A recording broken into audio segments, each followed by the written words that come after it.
बाबासाहेब आंबेडकरांचे उपकार हे केवळ तुम्हा आम्हाला एका सण साजरे करण्यापुरते मर्यादित नाही. बाबासाहेब आंबेडकरांची वाणी, बाबासाहेब आंबेडकरांचा संघर्ष हा तुम्ही आम्ही आठवणीत ठेवला पाहिजे. खरं तर 1916ला इथं आल्याच्या नंतर बाबासाहेब सामाजिक क्रांतीची सुरुवात ही 1917 पासून झाली. 1917 मध्ये या भारत देशामध्ये साऊथ ब्युरो कमिशन आला आणि साऊथ ब्युरो कमिशन आल्याच्या नंतर बाबासाहेब नुकतेच विदेशातून शिक्षण घेऊन आलेले होते. बाबासाहेब आंबेडकरांना कळालं की हे साऊथ ब्युरो कमिशन नेमकं कशाचं काम करणार आहे, कोणता कार्य असणार आहे, याचा मागोवा मला घ्यायचा आहे. आणि त्यानंतर त्या साऊथ ब्युरो कमिशनला बाबासाहेब आंबेडकरांनी भेट दिली.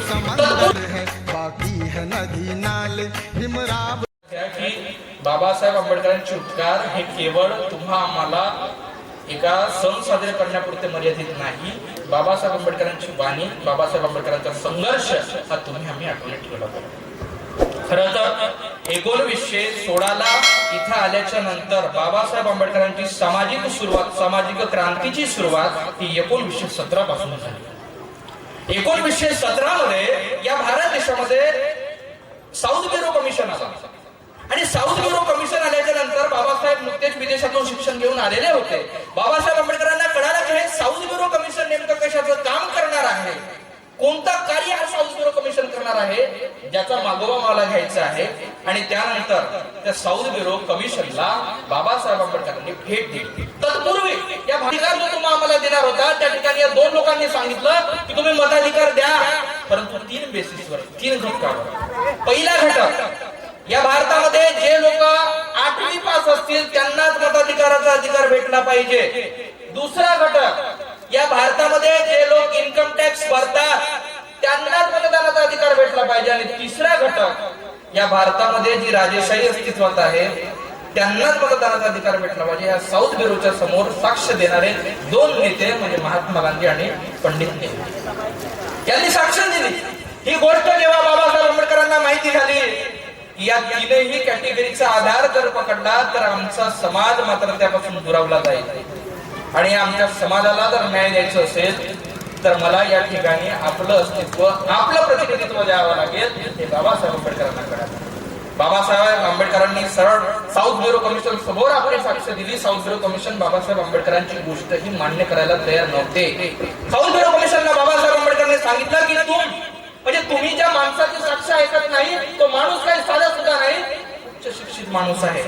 त्यावेळेस बाबासाहेब आंबेडकरांनी सांगितलं की या बेसिसवर न देता या 3ही घटकांना रद्द करा आणि एकच महत्वाची घट म्हणजे अट त्या ठिकाणी लावा. ती अट अशी, 21व्या वर्षापूर्वी सर्व लोकांना मताधिकाराचा अधिकार भेटला पाहिजे. आणि ती गोष्ट साऊथ ब्युरो कमिशनने मान्य केली आणि इथल्या प्रत्येक लोकांना मताधिकाराचा अधिकार मिळाला. ही बाबासाहेब आंबेडकरांची वैचारिक ताकद आहे. विदेशातल्या प्रत्येक राष्ट्रांमध्ये 20-20 वर्ष संघर्ष झाला महिलांना मतदानाचा अधिकार देण्यासाठी.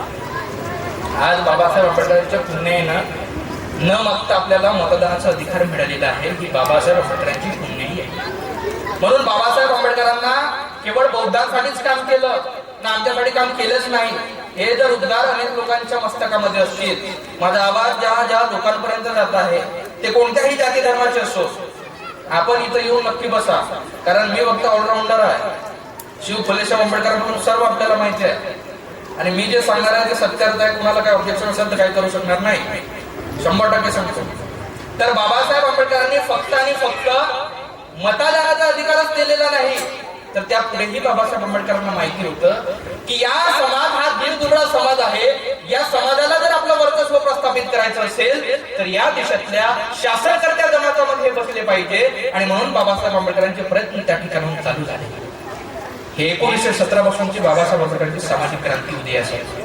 तिथपासूनचे हे प्रयत्न उदयास आले.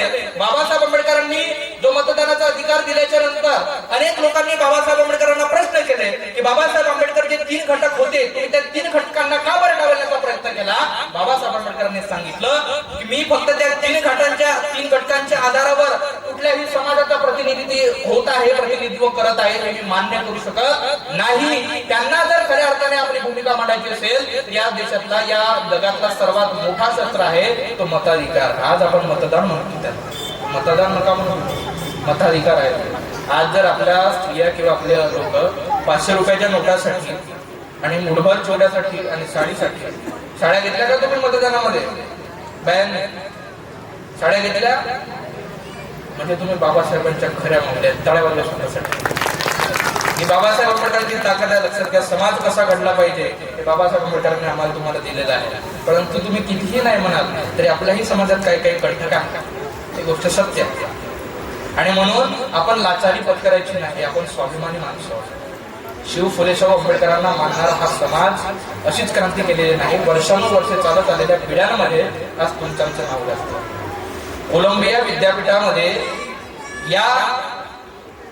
विद्यापीठामध्ये शिकलेल्या 1000 लोकांच्या स्टुडंटच्या यादीमध्ये तिथल्या प्रिन्सिपलने आदेश दिला की तुम्ही 100 लोक काढा जे 300 वर्षापासूनचे विद्वान लोक असतील.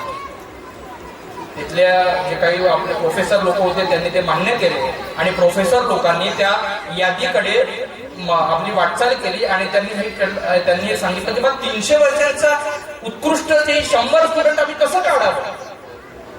त्यांना वाटलं की बा खूप हार्ड असेल. त्यांनी प्रयत्न केल्याच्या नंतर त्यांना 100 विद्वान भेटले आणि त्या 100 विद्वानांमध्ये बाबासाहेब आंबेडकरच पहिल्या क्रमांकावर होते.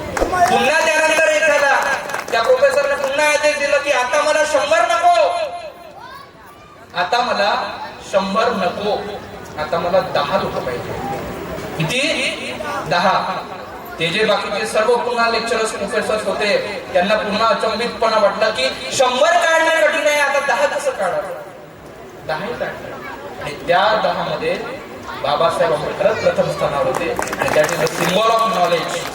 म्हणून या माणसाची गोष्ट साऊथ ब्युरो कमिशनने ऐकली आणि ती मान्य केली आणि आज इथल्या राज्यालाही, इथल्या भिकाऱ्यालाही राजा बनण्याचा अधिकार बाबासाहेब आंबेडकरांनी दिला. मात्र आज इथल्या व्यवस्थेने राजा बनणे स्वीकारले नसून गुलाम बनणे स्वीकारले. आज आपले मत हे अनेक म्हणजे एखाद्या दारूच्या बाटलीसाठी, एखाद्या म्हणजे वेगळ्या गोष्टीसाठी जर विकले जात असतील तर कदापि बाबासाहेब आंबेडकरांना मान्य नाही, छत्रपती शिवाजी महाराजांना मान्य नाही, महात्मा फुलेंना मान्य नाही. आणि म्हणून आपण स्वाभिमानी म्हणून स्वतःच्या मताधिकाराचा वापर केला पाहिजे, मताधिकाराचा नाही. आज जे लोक सत्तेत बसतात ते धड बाबासाहेब आंबेडकरांच्या 26 जानेवारी आपण कधी साजरा करतो, 26 जानेवारी 1950, सर्वांना माहिती आहे, ते इतिहास काही सांगण्याची गरज नाही. त्या 26 जानेवारीच्या दिवशी हे लोक बाबासाहेब आंबेडकरांचं नाव घ्यायला नाकारतात. या देशाची शोकांतिका आहे. या देशातला, या जगातला उत्कृष्ट महान पुरुष या ठिकाणी घडला. अमेरिकेचे राष्ट्राध्यक्ष भारताच्या दौऱ्यावर असताना संसदेमध्ये भाषण करताना ते सांगतात की आमच्या देशामध्ये डॉक्टर बाबासाहेब आंबेडकर नावाचा व्यक्ती जर जन्मला असता तर आम्ही त्या सूर्यालाही बाबासाहेब आंबेडकरांचं नाव दिलं असतं. आणि या भारत देशामध्ये मात्र त्यांचे पुतळे तोडले जातात. मोठी शोकांतिकाची गोष्ट आहे. आज बाबासाहेब आंबेडकरांच्या नावावरती राजकारण केलं जात आहे. त्यांना नाव सुद्धा घेण्यासाठी आज जीभ त्यांची वर उचलत नाही, ही शोकांतिका आहे. 26 जानेवारी 1950 हा भारताचा गणतंत्र आहे आणि हा भारताचा गणतंत्राचे खरे जगात दुसरे तिसरे कोणीच नाही, बाबासाहेब.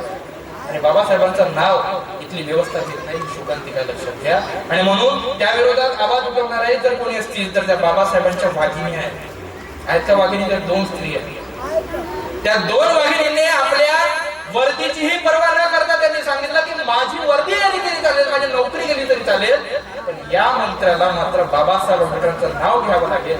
ताकद आहे भीमाच्या वाघिणी, हे बाबासाहेब आंबेडकरांच्या वाघिणी आहे. आणि म्हणून हा इतिहास आम्हाला सांगणं गरजेचं आहे. आज करा, जो करणार नाही तो महापुरुषांच्या उलट नाही, स्टेजवरचे सुद्धा लक्षात घ्या.